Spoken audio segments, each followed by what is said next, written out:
la malédiction de la tombe d'Akhenaï. La chaleur étouffante du désert égyptien était implacable, même lorsque le soleil disparaissait sous l'horizon, projetant une lueur rougeâtre sur les dunes. Une caravane de chercheurs et de chasseurs de trésors progressait, l'excitation palpable. Au centre du groupe se trouvait le docteur Evelyn Carter, une archéologue de renommée mondiale, obsédée par le désir de découvrir les secrets des anciens pharaons. Son ultime objectif ? La tombe légendaire d'Akhenaï le Maudit, un pharaon effacé des archives officielles mais mentionné à voix basse par les habitants. « Vous êtes sûr que c'est ici ?» demanda Evelyn, sa voix tendue d'anticipation alors qu'elle étudiait la carte défraîchie dans sa main. À côté d'elle, Omar, un guide égyptien chevronné, hésitait. « Les villageois refusent de s'approcher de cet endroit, dit-il, jetant un regard nerveux vers l'horizon. Ils disent que la tombe est maudite et que ceux qui y entrent ne revoient jamais la lumière du jour. » Les lèvres d'Evelyn esquissèrent un sourire fin. Les malédictions ne sont que des histoires pour éloigner les chasseurs de trésors. Allons-y. L'équipe installa son camp près du site, l'air était lourd de tension et d'excitation. Lorsque la lune projeta sa lumière argentée sur le sable, ils avaient dégagé l'entrée de la tombe, scellée par une massive dalle de pierre gravée de hiéroglyphes anciens. Le cœur d'Evelyn battait à tout rompre alors qu'elle déchiffrait l'avertissement. Ici repose Akhenaï, gardien des ombres. Dérangez son repos et vous réveillerez sa colère, éternelle et implacable. Astérisque. Glacial, dit James, le financier de l'équipe et historien amateur, en allumant un cigare. Mais guère convaincant. Ouvrons-la. Avec beaucoup d'efforts et des outils modernes, la dalle fut déplacée, révélant une obscurité béante qui semblait souffler un air froid dans la chaude nuit du désert. Un à un, ils descendirent dans la tombe, leurs lampes torchées perçant l'obscurité ancrée. Les murs étaient ornés de gravures complexes dépeignant le règne d'Akhenaï, son ascension au pouvoir, ses batailles, et ses rituels interdits pour tromper la mort. L'air devenait de plus en plus lourd à chaque pas. Ils atteignirent la chambre funéraire, une pièce immense dominée par un sarcophage ornementé. Des artefacts dorés jonchaient l'espace, brillant d'une lueur surnaturelle.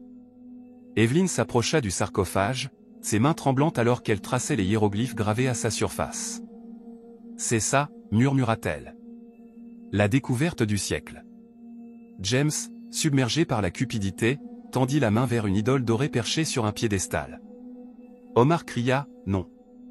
Ne touchez à rien. » Mais c'était trop tard.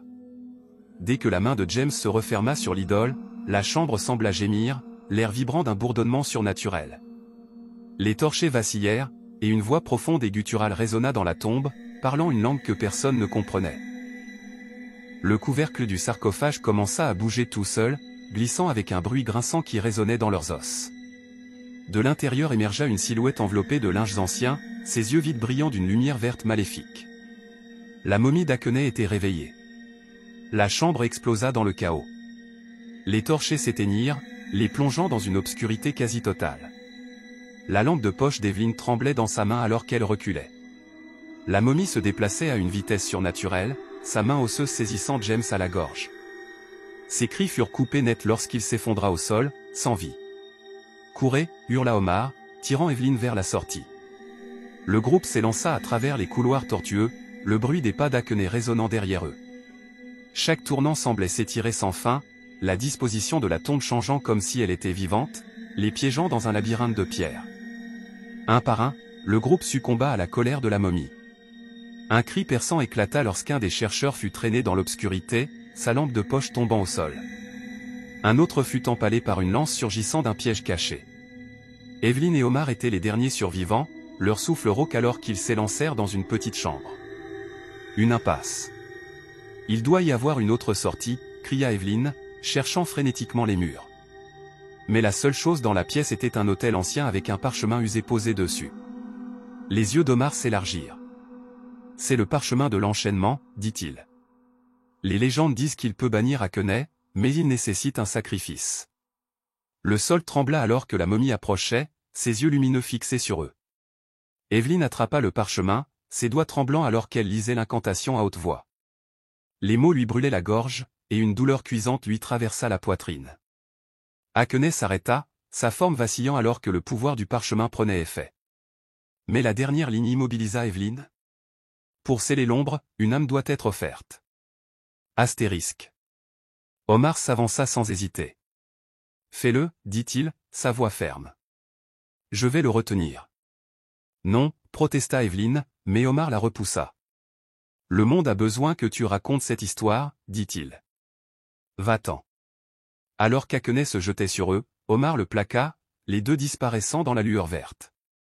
Evelyne cria les derniers mots de l'incantation, et la pièce explosa de lumière. Lorsqu'elle ouvrit les yeux, la momie et Omar avaient disparu, et la tombe était silencieuse. Evelyne émergea dans le désert, serrant le parchemin. Elle était la seule survivante, chargée d'une histoire que personne ne croirait et hantée par le sacrifice qui l'avait sauvée. Mais lorsqu'elle regarda en direction de la tombe, désormais scellée à nouveau, elle jura qu'elle pouvait encore entendre le rire d'Aquenay porté par le vent, un rappel glaçant que certaines malédictions ne meurent jamais vraiment.